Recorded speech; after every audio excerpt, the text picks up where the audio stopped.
வணக்கம். துளி துளி துளி துளி மழை துளி. அதுபோல் சின்ன சின்ன சின்ன சின்ன துளிகளாக இரண்டு வரியில் வள்ளுவ பெருந்தகை அரிய கருத்துக்களை பொதித்து நம்மிடையே கொடுத்திருக்கிறார். எவ்வளவு பெரிய சிறப்பு!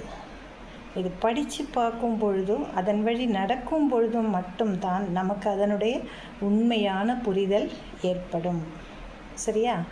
இப்போது இன்று நாம் காண இருப்பது வெஃகாமை என்று சொல்லக்கூடிய அதிகாரத்தின் 9வது குறள்.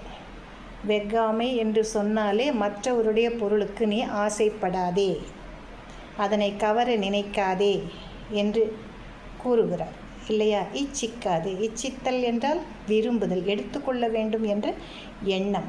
அப்போ தான் நம்ம என்ன பண்ணுவோம்? கவர்தல் அப்படிங்கிற ஒரு செயலை செய்வோம். இங்கே தான் அதை சொல்கிறார்.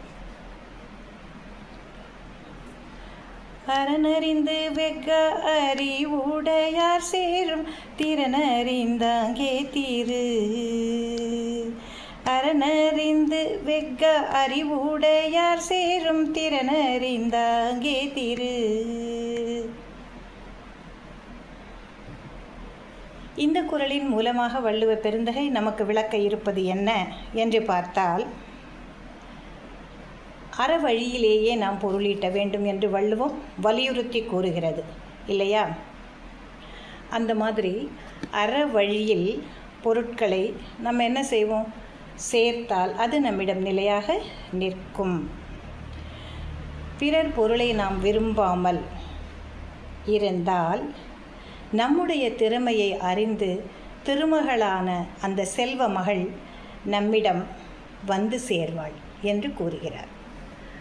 திறனறிந்து ஆங்கே திரு. சேரும் சேரும் திறனறிந்து ஆங்கே திரு. எப்போ அந்த திருமகள் நம்மை வந்து சேர்வாள் என்றால், அறவழியை விரும்பி அதன் வழியே பொருளீட்ட வேண்டும். பிறருடைய பொருளுக்கு ஒருபோதும் ஆசைப்பட்டு நாம் கவராமல் இருந்தால் நம்முடைய ஒழுக்கத்திறனை கண்டு செல்வ மகள் திருமகள் மிகவும் மகிழ்ச்சி அடைந்து சந்தோஷத்தோடு நம்மை அவளே தேடி வந்து சேர்ந்து கொள்வாள் என்று இந்த குறள் நமக்கு காட்டுகின்றது. நமக்கு செல்வம் வேணுமா வேணாமா? வேணும் தானே? அப்போ என்ன செய்யணும்? பிறருடைய பொருளை நாம் ஒருபோதும் கவர நினைக்கக்கூடாது. நம்முடைய வாழ்வில் இதை கடைபிடிக்கலாம். சின்ன விஷயந்தானே, கடைபிடித்து பார்ப்போமே. நாளை அடுத்த குறளில் நாம் சந்திக்கலாம். நன்றி.